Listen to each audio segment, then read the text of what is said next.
करते हैं रेलवे की उस सफर की जिसकी शुरुआत होती है आपकी यात्रा मंगलमय हो। जैसे ही आप इस स्टेशन पर आते हैं सबसे पहले हमेशा ही आप ये सुनते हैं आपकी यात्रा मंगलमय हो। लेकिन आपको पता है 62 सालों में अगर इस मंगलमय यात्रा को देखेंगे तो 38,000 से ज्यादा ट्रेन एक्सीडेंट्स हो चुके हैं।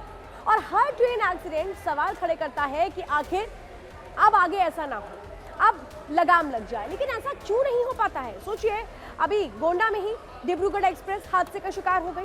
उसके पहले हमने देखा था 1 महीने पहले किस तरह से ट्रेन एक्सीडेंट सामने आया। लेकिन भारतवर्ष में जहां हम बुलेट ट्रेन की बात कर रहे हैं वहां अगर इसी तरह से एक्सीडेंट्स होते रहे तो फिर यकीन क्या रह पाएगा?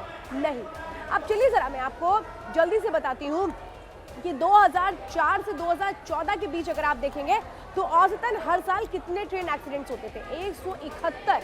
लेकिन यही आंकड़ा 2014 से 2024 के बीच अगर आप देखेंगे तो 71 पर आकर सिमटता है, यानी कि 100 ट्रेन एक्सीडेंट्स में इजाफा कमी आई है साल दर साल अगर आप देखेंगे। लेकिन सवाल यह है कि कभी जीरो पर आएगा, यानी नो एक्सीडेंट्स, या फिर बहुत कम 1 या 2। आप बुलेट ट्रेन की बात कर रहे हैं लेकिन रेलवे सेफ्टीज, ट्रेन सेफ्टीज के जो इश्यूज हैं वो आज भी क्यों खड़े हुए हैं? तो आइए अब मैं आपको बताती हूँ कि जो ट्रेन हादसे हैं ये कब कब हुए। 18 जुलाई 2024 चंडीगढ़ से डिब्रू जा रही ट्रेन हादसे का शिकार होती है। ये आपको पता है 2 लोगों की मौत हो जाती है, बहुत दुखद है, और 7 लोग जख्मी हो जाते हैं। ठीक 1 महीने पहले 17 जून 2024 को पश्चिम बंगाल के दार्जिलिंग में कैसे कंचनजंगा एक्सप्रेस मालगाड़ी से टकरा गई और इस हादसे में 10 लोगों की जान चली गई। 29 अक्टूबर 2023 को क्या हुआ? आंध्र प्रदेश के कलमांडा में कथकपल्ली में विशाखापट्टनम रायगढ़ पैसेंजर ट्रेन को पीछे से आकर के ट्रेन टक्कर मारती है और हादसे में जो लोगों की जान चली जाती है पता है कितनी है? 10 है। 11 अक्टूबर 2023 को दिल्ली के आनंद विहार से गुवाहाटी जा रही नॉर्थ ईस्ट एक्सप्रेस 11 अक्टूबर को बिहार के बक्सर के पास पटरी से उतर जाती है। इस हादसे में 4 लोगों की जान चली जाती है।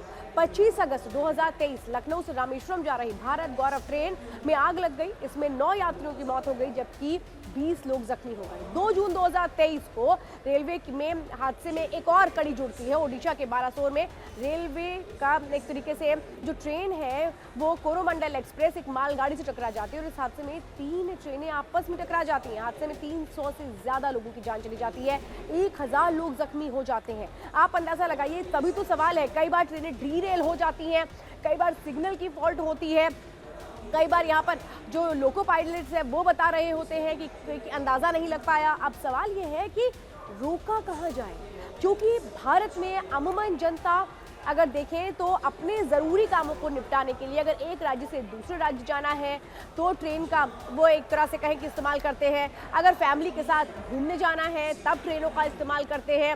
और इसीलिए ये कहूँ कि जो भारत की ये ट्रेन व्यवस्था है, ये व्यवस्था हर आदमी के दिल के करीब इसीलिए है क्योंकि ये सहूलियतों भरी है, इसमें सुविधाओं की बात की जाती है। लेकिन सुविधाएं जब सावधानी से हटकर दुर्घटना में बदल जाती हैं तो कई सवाल खड़े हो जाते हैं। और इसीलिए मैं आपको सिलसिलेवार तरीके से बता रही थी कि कैसे कैसे रोड, कैसे कैसे ट्रेन एक्सीडेंट्स हुए हैं 62 सालों में। अंदाज़ा लगाइए 38,000 से ज़्यादा ट्रेन एक्सीडेंट्स हो चुके हैं। और हम लोग हमेशा यही बात करते हैं, काश ये ट्रेन एक्सीडेंट आखिरी एक्सीडेंट हो, इसके बाद किसी की जान ना जाए। और हर किसी के मन में यही सवाल है कि आखिर कब होगा समाधान। मेरे साथ जुड़ने के लिए बहुत बहुत धन्यवाद।